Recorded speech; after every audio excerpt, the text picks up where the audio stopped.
Ladies and gentlemen, welcome back to another episode of Inside the Mirror podcast. We're going to keep the ball rolling with some awesome guests. Today, I have a friend from LinkedIn, someone that I've networked with and met online, not in person, but I consider this meeting in person, Sid. My friend Sid is here today, ladies and gentlemen, from Networking with Sid, and he's going to go ahead and just talk about his origin story and kind of give you a brief summary of who he is, and we're going to get right into the episode. So, Sid, thanks for coming on, man. I'm happy to have you. Can you give us kind of just like a brief summary, origin story of who you are, where you came from, and how you got to where you are? No, that's awesome. And so thank you so much, Kyle, for the opportunity to be on your show. I know you have a unique story, and I love the way you kind of ask the questions to the audience, to the guests for the audience. So just a general story about me. So my name is Sid Vaidya, and for a lot of people that don't know me, my brand overall is called Network with Sid. But networking has been kind of my subject matter, the kind of best topics I talk about. And it really started because, I'm an immigrant from India, came to the U.S., and over the years, I don't have what they usually say, oh, I have 8 generations that were born in this country type of story. I don't, right? I came here, so I have to build now 8 generations. But what better You're the first one. to build? Yeah, so what better than to build it with the right community, right? And so the famous quote that I generally use, and I don't know how famous you know of it, but an audience, but show me your friends and I'll show you your future, right? And so ultimately, my goal in life is, of course, I want to go in that immigrant story where I just want to grow and help myself grow. But along the way, why not help other people around me, right? And the community, and develop that out. And so networking and building the right relationships has ultimately helped me grow. And now I take that learning experience and I go share it with people like you, Kyle, around the world. I love it. I love that. So you and I talked a little bit, and you touched on it right there, is that you are a first generation immigrant. There is nobody behind you. There is no foundation laid.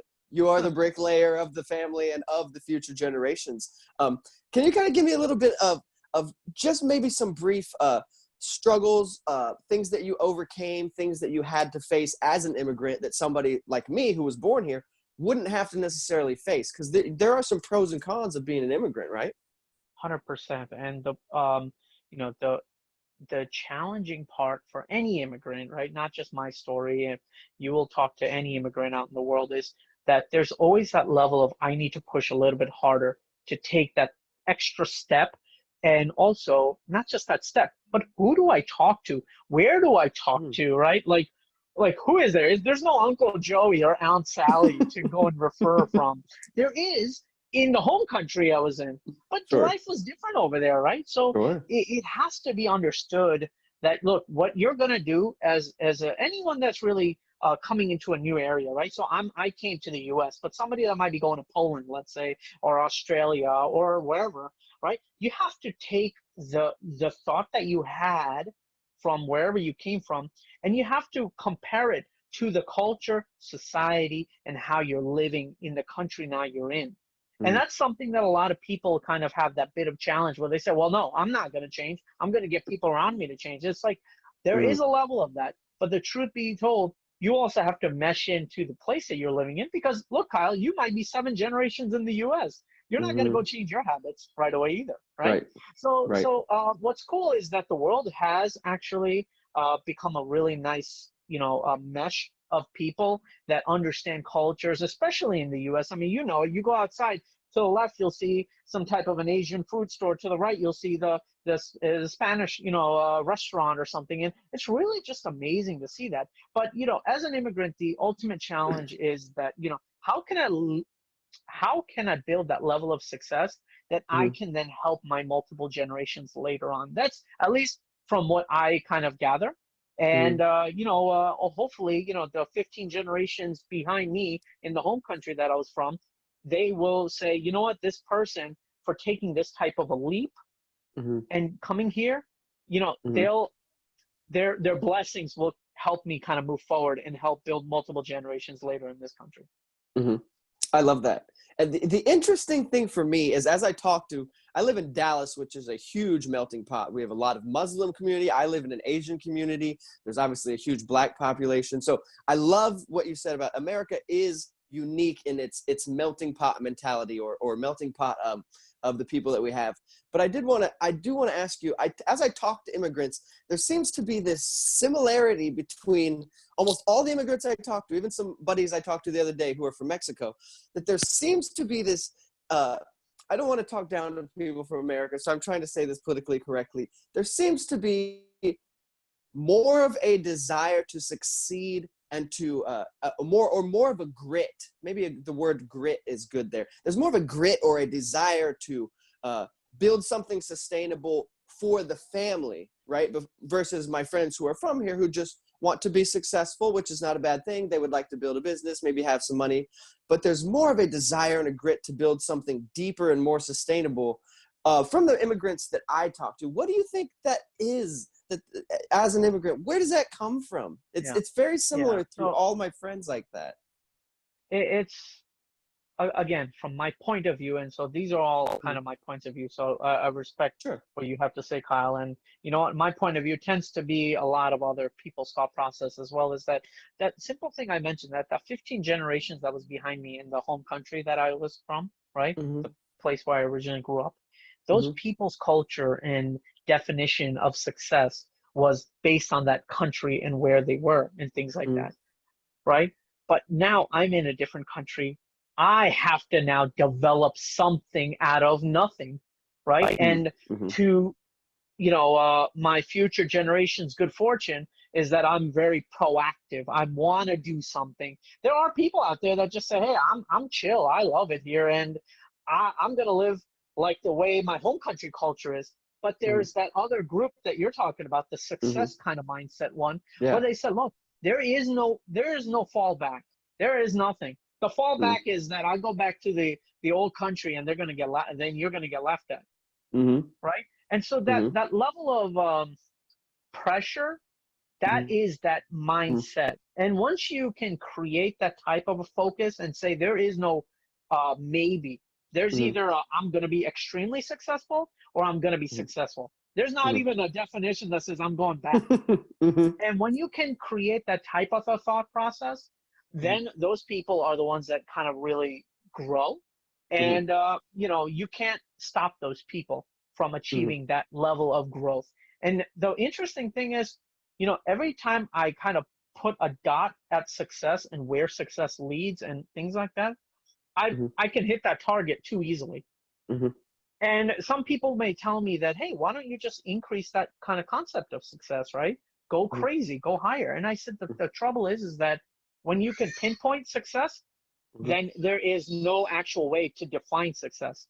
But if you can keep the success pattern going up, then you can set targets, but those targets will be so much more easily met instead of saying that, oh, so hypothetically speaking, you, Kyle, let's say, and me, right, we're talking. And I said, look, for me to achieve success, I need to hit $250,000 a year in net worth. Let's just hypothetically speak that. Well, it's actually so much easier to hit it once you actually pinpoint exactly where you need to be. Because then the world around you actually starts kind of formulating itself. And I'm a huge meditation guy and things like that. It really does. But if you say that, hey, once I hit 250, my next target point is, call it 350. You'll actually hit that, but the body and the mind and the world around you will actually start already thinking about how to get to the higher potential. So it's just something to keep that in mind. I've seen that time and time again, not just with me, but with the people around me and all the entrepreneurs that I've also interviewed and spoken with. They have this kind of same mindset. Well, it sounds like to me trajectory, right? As you build momentum and trajectory heading in a certain direction towards point A, as you hit point A, you have momentum as you move towards the next point A, correct? So I do want to talk a little bit about, you do a lot of things. You're in commercial banking, you have a podcast, you're a speaker, you have a book written. How did you get into all this and how do you manage all that? And maybe touch a little bit on your speaking and your book that you've written. Yeah, sure. I thank you so much for, once again, the opportunity to talk about all this stuff and including giving a plug for the book, you know. The concept of, again, the overall arching concept was networking, right? Building a community. Networking is just a term. Networking in my definition and the way I teach it, it's just a communication between two or more people. So me Sure. and you, Kyle, we're networking. You don't see it. Maybe I don't see it, but it's true. We're networking. Absolutely. For the audience, there's a third person networking because the person Right. listening to us is saying, oh, I'm like that too. Let me reach out to Kyle and Sid, right? So now it's three Hmm. people networking. But Right. now, what if I could take that and grow that, build it? And so my career, my life story has been in the banking industry and the finance industry and things like that. That's where my education helped kind of build me into. But now, Hmm. where I kind of that back office or that support role job, when you want to get into the front office, the sales type of role, you got Hmm. to do two things. You got to either network like crazy to find clientele, or you got to cold call like crazy. And there is a level of that cold calling or email marketing or whatever you want to call it. There's a no touch Sure. point, what I'm trying to say. Right. But me, I found that, Kyle, if I build a quality relationship with you, you're more inclined to say, you know what, Sid, I got this guy who needs XYZ. Let's Hmm. start from there. Right. Hmm. And I solved that problem. You're going to say, God, this guy knows what he's doing. Let me Hmm. go and tell him to 4 of my friends. And then those 4 friends. So now all of a sudden, I'm like Spider-Man. I'm just building webs. Um, and you're helping me build them. So that's the concept that I use for Hmm. networking. And so then I said to myself a few years back that, you know what, I do it so well. Why don't I teach this to people? Hmm. And it actually, funny thing is, I went out in the market. I said, okay, are there people that teach people how to network? And some person very senior than me at the time goes, hey, that's a dummy thing to say because networking is an applied thing. It's not a taught thing. And I said, well, Hmm. look, what if I can psychologically help improve your thought process in networking to help Hmm. you then become a better networker outside in the world? And Hmm. so I pretty much took all that data and shrunk it down into a guide. And that's what my book Network with Sid is. And Hmm. it's, the funny thing is for a lot of people that will pick it up and say, God, this book is only 35 pages. Well, the thing is, networking is a physically applied thing. You Hmm. don't want to sit a psychology. I don't want to write an encyclopedia and then you're going to Right. sit there and read it. And you're going to be like, do I network or do I go on to the next book? Because that's what, Right. unfortunately, a lot of the coaching books out there, that's Yep. what they want you to do. They want you to buy that next book. My Right. book, I want you to go out there. There's no reason for you to be reading a third book. I There's love no that. reason, and so that's where Network with Sid, the brand, the book, and anything I teach, they're applied theories. There's no Hmm. reason for you to go to my next thing, unless you're, of course, looking to be a public speaker. I have things on that. Sure. I have things on how to become better at LinkedIn. I'm also a podcaster. I have a class on Hmm. podcasting. There's different Hmm. topics. But none of Sure. my topics are going to lead you to say, oh, let me read the next thing on the podcasting because everything Right. is in there. There's no extra thing to read. Right. I love So anyway. I love from that it sounds like I don't want to speak for you, but it sounds like your desire is actually to help people versus convert somebody into another sale or Yeah, that's it. another generation lead, right? Yeah. Which Now, again, now that there's a place naturally, for that. I love what you said, Kyle, because there is, again, it's the trusting factor. Hmm. When you learn networking from me, Kyle, and now let's say, Kyle, you want to improve the podcast that you have, you're Hmm. going to say, you know what, Sid helped me out with this networking piece. Let me just see what he has to offer on podcasting. And they naturally Hmm. come back. I'm not Right. trying to sell people on anything because the Right. truth is that my work shows for it. And Sure. there's a level of expertise right there and then. So when you Hmm. say, why are you sitting like 5 different things? Well, I'm in those 5 different things is because I became an expert in those 5 things. And Hmm. I want people to learn from me and become better. And Hmm. I love it. I had somebody reach out to me the other day and I taught them just some basics on affiliate marketing and how it Hmm. works and things like that. And the person reached out to me, and again, I've never met him in person. They make so this is a person graduated college, couldn't find a job, Hmm. taught them some basics on affiliate marketing through a small little mastermind I have, Hmm. and they're making about $1,500 a month right now. Ooh, that's a nice And start. it's a nice start. And I'm not here to create millions for you, but I sure as heck can get you on a starting point. Hmm. Hmm. So I think that, and I know I meet so many people that need just that. They need somebody that gives them enough information and encouragement to make the first step and get the ball rolling. Because after that, they exactly. gain that confidence or they have that permission to go, okay, I can do this. I'm able to do this. I've seen real results. $1,500. I can do more. I just needed Sid to give me those first little breadcrumbs of knowledge, right? And then I was able to go execute and build the confidence to now carry on myself. So I think you're, even with that mindset, you'll be able to help a lot of people. I Yeah, do want to ask you even more, where at what point did you go, okay, this type of networking is something I need to speak about, and I want to turn it into a book form, and I want to speak about it versus just being something you personally execute. Does that make sense?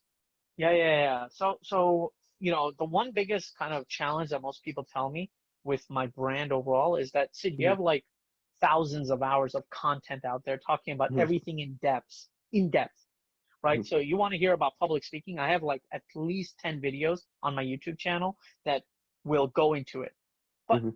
Sid, like, can you just write it on a one pager? Like, I don't have the time to. Right. I love you, I respect you, but I don't have the time to go and watch every single one of them. Can you break Mhm, it down in like stupid easy format, right? mhm. That's where the book thought process came from. And so I already Okay. actually just finished writing my second book on podcasting, and just Uh-huh. like basics, 30 pages. I don't want you to sit there and read my book with the intention to read the second book. Like, there's no Uh-huh. intention there, you know? Mhm. I want you to, after you finish the book, then you're going to be like on page one. He says, go on to anchor.fm. Oh, shucks. Okay. Now I have to go on to anchor.fm. Like, that's what I want you to do, you know? Take So action. take action, right? And so that's why the book concept came into play, because multiple people came to me and said, like, can you just break it down into an Mhm, extremely short booklet type format? mhm, And I mean, look, you know, and I launched it on my book, the paperback version. I launched it on a Monday, mhm. and it became a bestseller in 2 days. So, you Oh, know, there's a wow. lot of love. There's a lot of love out there, because quality stuff really hits the world, you know? Hmm. Absolutely. I think there's, I, I think that's amazing because I know there's so many people that need direction and have desires to do things like podcasting, speaking, building a brand, building a network. But like you said, they get overwhelmed with the millions of different resources they could find on the internet, right? And to your point, well, let me just give you 30 pages that are actionable. You read it in a day and you can start. Right? You're Exactly. providing a lot of value to people by giving them something that's streamlined, right? Yeah, yeah. And I encourage anyone that's in that coaching kind of process to Mhm, start thinking like that, because there is a next wave of people out mhm, there, that Gen Z out there, that have mhm. 40 other things going on, right? They're Sure. trying to get a job, they're trying to do this, their parents are telling them this. Like, stop being that coach that wants to sell the product and start being the coach that actually wants to take that individual to that next level of their life. And there's Mm, this, unfortunately, well I'm said. in the space as a whole, and I see it and I'm like, God, like, why are they doing this? You know, and there's some big Hmm. coaches out there that Sure. will literally bombard you with every product they have out there. And it's just not the right thing to do. Hmm. Hmm. I'm personally interested because you and I met on LinkedIn. So Yeah, obviously the power of networking through LinkedIn is evident right 100%. here. How has LinkedIn impacted your network? Because as I've found LinkedIn within the past year or so and really dug into what LinkedIn has to offer as a content networking platform, it is amazing. How has LinkedIn personally affected your network? So I love you asking me that. And when I used to have the in-person classes, I had a Mhm, LinkedIn class where I would teach people how to be regular posting and things like that. I moved it virtually. The the first thing I would start out with my LinkedIn story. I was a guy 2016 where I had 300 or so very close connections, right? It's like mhm. that Sure. Facebook community where you only Right. know a certain group of people. And that time, I said, you know what, this platform, at that time, Microsoft really, I don't believe so. Microsoft had bought it back then. Mhm. But, you know, at that time, I said, there's got to be something here, because Yeah. Facebook was drying out, right? Right. Instagram was still kind of exploding. I think this is around the time they bought Facebook or WhatsApp, right? And things Mhm. like that. But I really started focusing in on LinkedIn. And the way I started focusing on, I said is, all right, look, I'm seeing there's people that are posting, but it's not that heavy amount of posting. But there seems to be people that are open to just networking and connecting. And Mhm. like you and me, Kyle, right? Like, I Mhm. reached out to you. I said, Kyle, I like your Yeah. podcast and blah, blah, blah. Would you like Mhm. to connect? Yeah. Well, I took that approach. And one of my mentors says, when you want to do something, you got to like go crazy at it, like Sure. crazy. So per day, I was adding, and that time there was no limit. Like, LinkedIn didn't have the structure they have now. Like, so Sure. I was adding like 250 people a day Oh, type of thing. wow. And most of them were accepting it, and we started Uh-huh. building relationships. So Mm-hmm. I'm up to every year. Actually, at that time, I thought the process was, well, people that don't talk to me, you just delete them or you kind of disconnect from them. Because Right. that was the Facebook, right? There was always that limit Sure. on Facebook. So I actually, for years, I was actually deleting just as many people as I was adding. Because after a Mm-hmm. while, like let's say you and me, Kyle, I love you right now, but let's say Mm-hmm. 2 years from now we're not talking. Well, what's the point of kind of having Kyle in your connection base? At Mm-hmm. that time, algorithm and things like that weren't on the top of my mind. So I was, let's call it about 17 or 18,000 people. Mm-hmm. I consistently would drop it down to about 10,000, and I would keep myself at 10,000 connection base. Mm-hmm. Well, just about sometime this year, I realized that, all right, you know what, algorithmically wise and things like that, strategy has changed. So I started not deleting anyone, period, Mm-hmm. anymore. So I'm up to about 12,000 people right now. But, Mm-hmm. over the past span of a few years, I've grown that from around 300 to whatever thousands. I mean, I'm probably over 30K if I didn't delete anyone, because I was Mm-hmm. deleting 2 to 3,000 at a clip type Mm-hmm. of thing. Mm-hmm. All organically, all just outreach and just connection, building Mm-hmm. relationships with people. Mm-hmm. LinkedIn also is a huge platform for actual doing business. Understanding business on LinkedIn is something that a lot of people don't get yet. Mm-hmm. It's very scary. I picked it up 2 years ago. And Mm-hmm. so for my finance business and for also other businesses that I'm kind of, involved in and things like that, also my podcasting, Mm-hmm. I find connections on LinkedIn, and I've done multiple $1 million worth of transactions for my banking business through LinkedIn. And Oof. it's crazy. No one understands it. They're like, how do you do it? And Mm-hmm. I've shown it to people that I work with, and they're like, that's insane. That's Uh-huh. insane that you built this connection on LinkedIn. And Mm-hmm. I'm like, yeah, it's a medium. Most people Mm-hmm. don't understand it, but it's a medium Right. to stream business. Right. And it's simply just a tool, right? Depending on how Yeah, you use it, depends yeah. on how successful you will be, right? 100%, 100%. And you got to treat things like this. LinkedIn, a lot of people say they blindedly scroll, right? I Mm-hmm. don't blindedly scroll. I Sure. actually like everything like Facebook, Instagram, Twitter, all my platforms that I'm on. Mm-hmm. It would be crazy if I just sat there and blindedly scroll. I don't have time for Sure. that, Right. right? Oh, what I do is I do a focused effort. Okay, if I want to Mm-hmm. meet, let's say you, Kyle, right? Mm-hmm. Then I want to go and figure out, okay, well, what are your mutual connections that we're connected to? Kyle, what type of things do you do outside of the world? I want to get to know Kyle as a whole before I even make a connection with you. Mm-hmm. Because the moment I make that connection or I reach out to you, say, Kyle, I heard your podcast, you're going to say, wow, this person was genuinely interested in, Mm-hmm. right? So Mm-hmm. you got to understand that about LinkedIn. And don't forget, it's a software. Same with Facebook, it's a software. Everything Right. is controlled by algorithms nowadays. Right. So if you are saying, well, why doesn't no one read my posts? Well, the problem is you're probably not figuring out the algorithm yet. Right. Correct. And I love that you've said this multiple times, and I believe this truly. Networking, as you said, is simply making personal connections with other people, right? It doesn't have to be this, it's only we do networking and business networking. No, you can network with somebody and business can come from that relationship, right? Yeah, yeah. Or not even business, just relationship. See, Right. that's the thing. Everyone tries to connect the word networking to business. Even in my own Mm-hmm. family, I'll talk Mm-hmm. to like, it's like, no, you don't get it. Me and you are networking right now. You don't Right. see it, but we are. Next time I'm in Dallas, I'm call Kyle. Yo, Kyle, let's Mm-hmm. go and have a burger Please somewhere, do. something like that. You know what I mean? So that's it. Like I Mm-hmm. record with people around the world, and do you know Mm-hmm. how many people are telling me that's it? The moment you come here, we're going to do a networking event because I Mm-hmm. want to showcase everyone. Like I want everyone to be where you are. Mm-hmm. When you're in my country, Right. that's networking. There's no Right. business. It's just Right. relationships. Right. And I think that the power of authentic relationships, again, like you've said many times, and like you even said with the book, it's just giving. And I had somebody on the podcast yesterday who we were talking about the power of giving without expectation, right? Yeah. Actually loving people enough or enjoying your relationships enough to want to put something valuable into it, Yeah. just because you enjoy that relationship or you have benefited or gained some type of value from it, and you just want to give. And when you give 100%. and when you give without expectation, eventually something great may happen. And like you said, even if there are no business results to it, you've built a good relationship with another human. There's not much more valuable than being in relationship with other humans. I think we There, underestimate that, right? there. Relationships are amazing. Kyle, I don't say this word too often or this quote too often, Mhm. but I was saying it a lot last year, and for some reason I don't know why I stopped.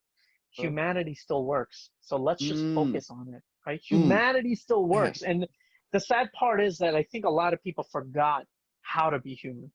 I agree. I agree. Well, we've been integrated with this technology so much that we somehow think that the human characteristics and the human things that we do and interact with face to face don't apply to the technology. But the Yeah, technology, as you said, is simply a medium. yeah, Our behavior doesn't have to change at all. The way we interact as humans should be the same because we're still humans on each side of this screen, right? We haven't morphed into some cyborg yet with this technology. We are simply two humans looking at each other through a medium. So our behaviors shouldn't change so much based on the technology. What do you think about I love to ask people their opinions on how technology has changed people, and do you think it has done more good or more bad, or is there some middle ground there? technology, from my opinion, is a Mm-hmm. tool. Okay. So 100%. I quote, no, I don't quote it, but I say this quite often is that you have to treat technology like a tool, like, like Mm-hmm. a constructor, a contractor puts a tool belt on, right? The hammer's Mm-hmm. here, right? The, Right. the screwdriver's here, right? You gotta, yeah, LinkedIn is here, right? Facebook is here, right? Everything you gotta have, right? My phone is on this side. Everything is Mm-hmm. part of the tool belt. Mm-hmm. And the thing is, technology has ruined a lot of things, but it's Mm-hmm. also brought in so much idea, right? Mm-hmm. And virtual networking, something that I am so fascinated behind. And Mm-hmm. I spent a lot of countless hours this year on virtual networking, between like one-to-one type of thing, but Mm-hmm. also at a large scale events. I mean, me and my group of friends, we run large scale events for companies and organizations out there, Mm-hmm. and I'm talking about like 5,000 plus people, Oh all wow. virtually done. Uh, And so it wouldn't have been around if this whole COVID-19 thing didn't happen. But more right. importantly, it wouldn't have been around if the technology was never there. Mm-hmm. Okay. Right. So there is a benefit of technology because look, Kyle, me and you are having a good conversation. Kyle, I Yeah. don't think in this entire cosmos I would have met you without Right. virtually networking. Okay. 0%. Right? Yeah. Like, yeah, you're a cool guy and I'm a cool guy, but I You're a don't know great guy where we too. would have crossed. Right? Sure. So maybe between Newark Airport or something, right? One of these Maybe international passing in the airports. terminal. Yeah, probably bumped into each other. Right. So, Right. but so there is a level of technology, but technology needs Mm-hmm. to be applied rather than like a lot of people don't apply with that technology. What they do is they're just embracing it and just kind Mm-hmm. of utilizing it as a time waste or procrastination. And the thing in our mind, okay, and you can agree or disagree with me, is Mm-hmm. us humans, from what I see, Mm-hmm. we just love to procrastinate. Like all the time. If I could, I just sit here and just stare at a wall if I could. Okay. Sure. So now put a phone in front of me and I'll just stare at the phone all day. Right. Right? And so that's the human nature. This technology and also this type of brand marketing that's done nowadays and the way it's done through media and things like that, Mm-hmm. it just keeps you kind of sucked in. But what if Right. I say, look, what if I could take that data and now I can convert it and Mm-hmm. and apply something with it? Mm-hmm. Now I'm taking that technology and now Mm-hmm. I'm actually using it as a tool belt item. Mm-hmm. And that's what I do. I mean, look, I I have love that. my points of procrastination. Don't get me wrong, I'm not Sure. perfect. I think everyone has that We're point of all human. right. But I'm not sitting here scrolling on Facebook blindly. What I am doing is if I want to watch a video on how to make a cake, I'm sitting on YouTube and I'll type it in. That's Mm-hmm. called applying technology. Agreed. Instead of me scrolling on YouTube, just finding a cake video, because it's like, what are you doing? You know? Mm-hmm. And the other thing that's very important, and I think this is um, something that if people understand lineage and generationally and creating legends and things like that is, do you want to spend your entire life behind a screen, just blindly scrolling, hitting Right. the age of 80 and then saying, I could have? Is that your goal in life? In life. Mm-hmm. We're not Mm-hmm. talking about point in time. We're talking about life. Sure. Right. And the unfortunate factor is that people can't define that nowadays. Mm-hmm. And me, I know what I want to do at 40. I know what I want to do at 45. I know what I want to do at 47, Mm-hmm. right? And it sure as heck is not sitting and scrolling blindly. Right. You know, it's So, interesting that you say that. I recently, people kept telling me, you got to watch this Netflix show called The Social Dilemma. Have you heard of it? Have you you know what? watched it? My brother-in-law just mentioned it to me, Uh, and I'm finishing up all the videos right now that are tied to rock climbing, and I recently fell in love with like oh, Free I love rock Solo, the climbing. movie. Uh-huh. I don't know if you've seen Alex Honnold's I Free haven't. Solo movie. Okay, Uh-uh. it's a National Geographic documentary. Okay. After that one is done, The Dawn Wall, which is on Netflix, you may be able to Uh-huh. catch it there, and that's Michael Caldwell. So these guys, Mm-hmm. they do the outrageous. They're high elite level professional climbers, Mm-hmm. and from that, just you watch a couple of them, and then the Netflix realizes that, oh, this person, I got Oh, him in you my like garage. Let me this? grab him. That is what Social Dilemma is about, right? So my 100%. wife, she'll be talking about, hey, let's make tea. All of a sudden on Facebook, she'll be scrolling and there'll be tea ads, and then Tea. it'll be a Twitter feed ad that's going to talk about teas, and then it'll be something talk about the jungle where teas are made, and we're like, what the Right. heck is going on here? That is what Social Dilemma is about, I think, if I'm not mistaken. 100%. 100%. And it's basically saying that is that all these algorithms are collecting constant data on you to then 100%. feed it back to you, right? And to keep you on the platforms, as you said, people to mindlessly scroll and scroll and scroll and become consumers. But as I watched the movie, and obviously all the people who spoke in the movie were from big tech, from Silicon, and said, this is so scary and people have to watch out. They're going to suck you in and steal your time. And I understand, and I do think that's a reality for a lot of people. Like you said, there's a lot of people scrolling. But I also think, to your point, as I watched it, I went, I can get sucked into that at small times, but I am like you. I'm very intentional with my use of the tools. I get on LinkedIn and I'm very tactical with who I'm going to talk to. I want to leave value to people. I'm not asking for anything. I'm not selling anything, right? I go on Facebook. I'm not mindlessly scrolling. I'm replying. I'm posting things that I want people to see, and I'm out of there. So I think there is a balance. Not everybody, because the movie it wasn't fear mongering, but it did make you feel like, oh my gosh, everyone's going to die and get sucked It, into it's a technology. movie, Kyle. They It's a have to make it. movie. All right. Right. Netflix Right. put in real money into this. They got to make money back. All right. You're so right. And But it's there like are Tiger King, right? people, Tiger King for oh like my 4 months goodness. was like the movie. Like between March, Right. April, May, and I think June it finally faded away. It's like, why was everyone talking about Tiger King? Who cares? Who But they got cares? it in front of you and they got you to consume it. Right. Yeah. But there are people like you and me, and any human is capable, if they're intentional, of not being sucked into the machine. Sure, sometimes you get stuck in, oh, that was really cool, and you watch the rock climbing and you went down maybe a rabbit hole for minutes, but you can pull yourself out. I don't think 100%. technology has beaten us to where we're all just slaves to the tools, right? What do you think about that? Do you think we're all just slaves to the tools? We are not slaves to the tool yet, but there is a big issue coming up. Mm-hmm. So I'm one thing, and maybe it's just me, because the funny thing is no one in my family is like me in the kind of thought process is Mm-hmm. there is a mixture of a baby boomer, Gen Y, Mm-hmm. millennial, and Gen Mm-hmm. Z, Mm-hmm. okay, in the marketplace right now. Sure. The millennial, older age millennials, where I think me and you may be categorized in that kind of factor, Mm-hmm. the Gen Y and the baby boomers, Mm-hmm. they don't as easily get sucked into this notion because Mm-hmm. they grew up in a time where Good point. my first thing was not a phone or a tablet, Right. right? Mine either. But like my son, who you may hear in the background, Yeah. his like at age 2, his device that he figured out was my phone, right? Mm-hmm. Mm-hmm. That generation, fast forward 25, 30 years, Mm-hmm. is going to be at a different standstill compared to where we are. So right now, you and me are saying that, hey, we don't get sucked into this. But the thing is, the media is not aiming for us. Okay, That's a because good point. That's a very good point. we're gonna be out.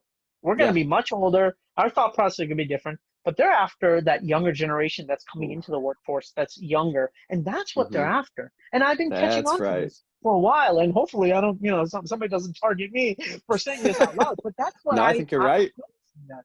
So that's what that's kind of my personal looking and understanding it and trying to Good. figure out, okay, well, how can I get my son to Mm-hmm. then figure out on his own? I don't want to be the person that does it for him, but I need Mm-hmm. to figure out in his own that, hey, this media and this technology stuff is all great, but it's only good for a certain purpose.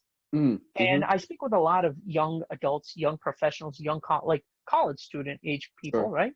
And the one thing that they're trapped within Mm-hmm. is the bubble of, Mm-hmm. oh well, this is how the world is based on what CNN or Fox or whatever has told me. Right. BBC is what told me. Right. Well, I said the problem is that do you actually sit on LinkedIn and go reach out to the person that you want to become like? Have you Mm-hmm. reached out to them? Oh no, Mm-hmm. I don't know. I said, then how can you make a judgment that thing or that person or whatever that thing is wrong? How can you Mm. make that judgment call if you haven't done the research? That's good. That's good. You know, it hurts, but the truth always hurts. The truth does hurt, and we are in this polarized time where we don't want to get too political, but people are sucked into this media frenzy of information without and blindly accepting it as truth with no diligent work to discover, is this truth, when there are resources out there very easily to go, okay, let me do a little independent research. Oh, that may not be completely accurate, or that may have been meant to make me angry at a certain group of people with false claims, right? Technology, again, 100%. can be dangerous because of Yeah. the ability to get information into the mind that may not be accurate, right? 100%. And look, technology, I'll give you an interesting thing. So about 2 years ago, I was in New York City for a conference. It was IBM and a few other companies were presenting. But the kind of key thing was they were showing off Watson. Watson is that supercomputer they have. Mm-hmm. And basically, it was like a business event where they were showing that, hey, look, if you click into the IBM brand of kind of data collection and data management, Mm-hmm. then the data you get out, projection wise and kind of setting up goals for your company and your business and thing, you'll get data back. And it was as simple as, so let's say you and me, Kyle, we're running our business and we're using their Watson service or whatever the IBM service they're using. I don't remember the name at this moment in time. Mm-hmm. But let's say that every day we're punching in our sales numbers and our expenses and things like that. You're getting real-time data as to what there, whatever, a few million companies out there within the Watson brand, and your numbers are being compared to their numbers, and you can actually see it in real time. Think how scary that actually is when you actually go down to the crux of it, that there is machines out there that can literally change your life. Because now if you're looking at it, and let's say your sales numbers, call it 5,000, but the company in your same trajectory, same business model, same maybe geography is 7,000. Now you're going to say, okay, how can I get to 7? So now that data has changed your mind. It's powerful. That's powerful, and that can also be extremely dangerous. Right. Correct. It's I heard somebody say this the other day. They were talking about the accusations that Russia interfered in the last election, and they said the problem is that every large nation is using technology to interfere with whether it be elections or perceptions of their nation, or so. Like he said it in this way: Russia didn't hack into Facebook, but they use profiles to influence people on platforms. We're all doing it. America's doing it too. Russia's doing it. China's doing it. We're all doing it. India does it. I mean, they're all doing it. Right. It's, you can't call one country out because I think every country does it. And I'm a big biography guy. I love reading about leaders from all different walks of life, right? May that be the guy that ran Sudan for so many years, or somebody like a Gaddafi, right, who was crazy in his own way. And when you start learning things, but then also some of the U.S. presidents from our way past, I'm talking 100, 200 years ago, and their thought processes, right? So there's no one country that messes things up. Right. It's like the same thing with a company. There's no one individual that can ruin an entire company. Right. It's processes that are put in place. It's structurally there's damage.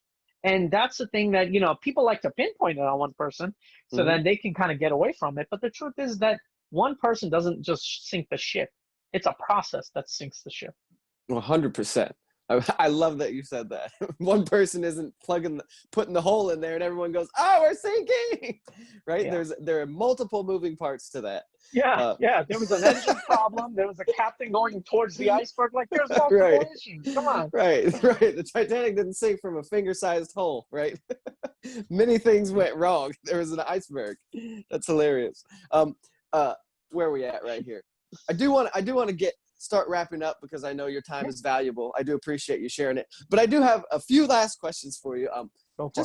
This is almost a selfish question from somebody that's, in my mind, very, very successful, and you have your fingers in your hands and all kinds of different things. What are some daily things? I know you and I talked previously when we spoke about you wake up at 5 a.m. Am I correct? Yeah. Well, I wake up. Yeah. Some days it'll be 5:36ish, so don't quote me on it. But Judgment. Yeah, I wake up pretty early. Yeah. Very light sleeper from many years. It's because of my dad's what do you call? We had delis and grocery store business. And Yeah, you said he had that. to be up at 3 in the morning. So, it's just that habit. And, you do it at such a young age, the habit really never goes away. Now, and you also have mentioned meditation. I'm just selfishly curious, like, what are some daily things that you've seen over the course of maybe the past decade or in your life that are daily practices that have helped make you successful? Not the, oh my gosh, I'm going to make $1 million, but what are the daily habits that make you successful? Yeah. And so look, I am the product of the people that I actually study and understand. All right. Study and understand, right? It's not necessarily just reading and just letting it go, right? So 16 years ago, I started really focusing in on meditation, and I learned it through Deepak Chopra, who I don't know if you're familiar with him, but he's a very, very public figure in this space. And at that time, 16 years ago, it was me and I say this religiously. It was only me and Deepak Chopra talking about this, and people were laughing at me. Truthfully, I mean, I was in high school back then. People were like, meditation? Are you crazy? Is that that smoking thing? I'm like, no, meditation, like focus, right? Mindfulness. But now it's like a fad. Like, if you're not meditating, who are you? Oh, you came out on the right side of history there, brother. Yeah, I mean, but it was the 16 years in the making that now when I meditate. So, some best practices, and I jokingly say the whole story around that, but the truth is that I've been through there, trying to convince people at times where there was just no one that's willing to listen. Right. Meditation is that you could be meditating at that time. I was learning meditation. I was meditating for hours on end, just trying to learn it, right? But it took me years to understand what focus was, right? And I can give you all these different type of definitions and all these kind of things, but truth of the matter is meditation is really just understanding yourself and understanding the kind of the present moment around you, right? And so I meditate, as crazy as it sounds, for 5 to 10 minutes a day now. That's all it needs, because that 5 to 10 minutes a day gets me so kind of ready for my day. And the thing is, I focus on a point. I focus on the thing, that moment. And a lot of people have a personal challenge of, hey, my mind wanders. And one of them, actually, my wife has that challenge all the time. She's like, how do you focus, right? And I do a couple of things for if I can just share a couple of simple tips, please, for anyone looking to meditate, right? So create, like I say, Om. Om is the kind of, that's your body humming noise that you'll hear when you close your ears and you hear your internal body. It'll be like going on in there, right? That's that Om, that noise. OM, that's the word. So I actually create that body frequency noise. Another thing is that create a point, right? So if you're sitting wherever you're sitting, just put a little dot in that mindset and just focus in on that dot. It will help. Again, it will take years for you to practice in and say, you know what, you're going to get better at it. But that's just one of the simple things I do. Another thing that actually for years I was doing, you ever seen a cartwheel moving so fast? Okay, in your mind, start getting a cartwheel to move extremely fast, really fast. And now find a way to hold it. Once you can figure out a way to kind of hold it and stop it, believe me, that exercise, it took me years to get myself, right? A cartwheel. So something that's moving in circles, and just get it to stop. Like literally get it to like hold it. That's wild.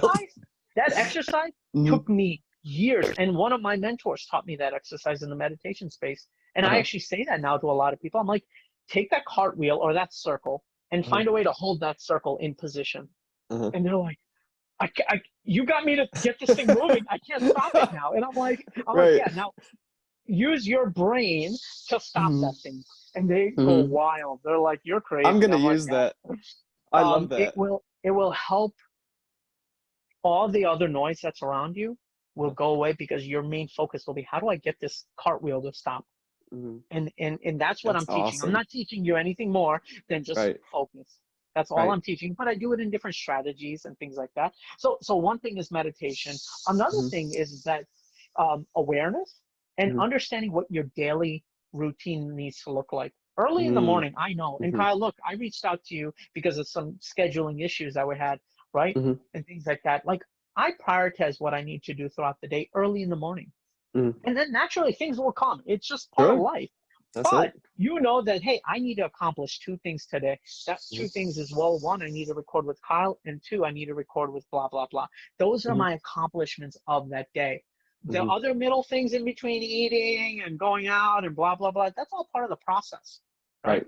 And so I set this up bright and early in the morning, trying to make sure that if I can, because the one thing you'll learn, and you'll probably agree with me, is when you feel like you've accomplished something, it's that internal satisfaction feel that you'll be like, wow, today was a good day for me.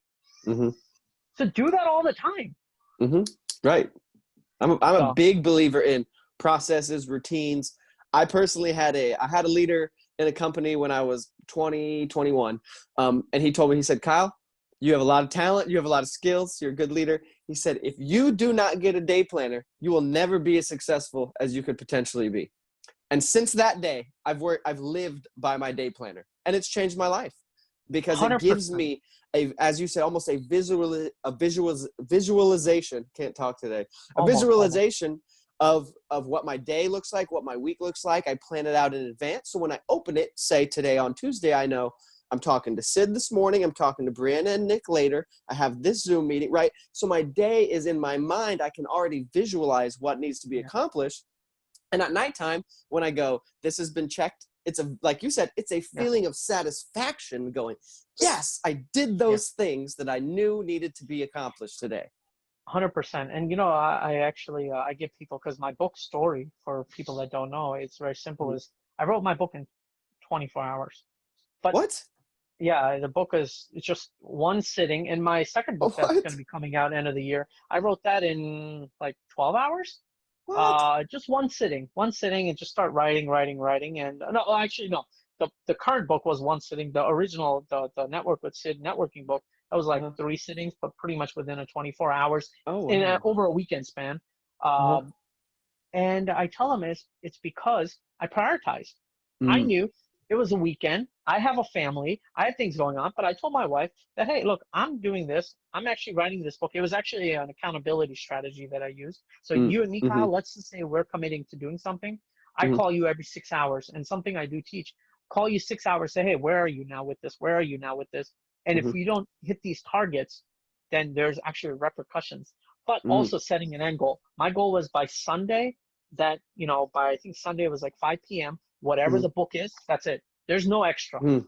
Ooh, pressure. And that was it. So creating an unnecessary pressure, but that unnecessary pressure became the actual foundation of actually getting the thing done.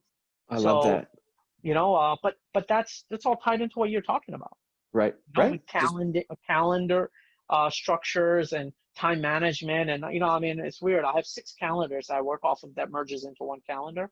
And so it's like, if I don't know you and what time I have with you, then I'm like, put yourself in my calendar. And frankly, my sister reached out to me last night. She needs some help with certain things. And I said, she's like, oh, what time are you free? I sent her my calendar. I said, this is figure out a time. Look, I'm equal for everyone in this world. The whole world is my family. So Kyle, I respect you as much as my sister, Oh, wow. I appreciate that. But I think that's key in not only just networking, but in my opinion, living a fulfilling life is seeing people as equal. I know that's a big touch point right now, and there's really a lot of arguments why we're not all equal. I totally disagree. I think we're all completely equal as humans, right? You may have more money, and I may have more tattoos, or whatever the thing may be. But as human beings, we are equal parts, right? You are equal part human. I am equal part human. And when you treat people as such with that type of respect, as you just said, your life becomes so much more fulfilling. And the materialistic things that we all strive for, which are not bad, by the way, when in check, are very good, right?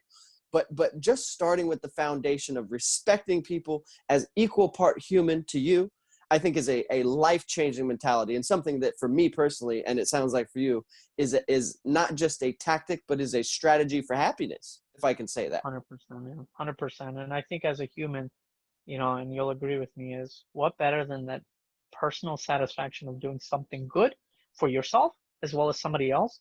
And that's how we kind of, when you say, oh, how good am I as a person? Well, these are your ranking points, Mm-hmm. Mm-hmm. That's powerful. I love that.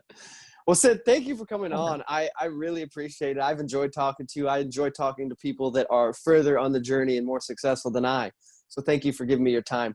I do like to, I'm going to start doing this. I used to do it and I fell off, and I like to end with a fun question. And for me, this is a question that I like to know. And it's very basic and it may shock you. Do you drink coffee, or do you drink tea, or do you drink neither? Coffee, tea, or neither? So I actually drink both, but at Mm-hmm. certain times. Like I Ooh, used to be a heavy coffee drinker, okay. and I've had a couple of times where it got a little too crazy. Mm-hmm. So I actually cut down on coffee, and I'm actually not a normal tea. I'm a chai drinker. So in the Indian Okay. community, we drink more chai, Right. Indian chai, and so I prefer. That's actually my first preference, and then Uh-huh. second is coffee. So I that's love it. so yeah, I yeah, love yeah. it. Well, Sid, thank you so much Awesome, for man. your time, man. You're very Oh, this was inspiring. amazing. Very inspiring. I would like to connect at another point because I have a lot more to say, and maybe we could do a second round.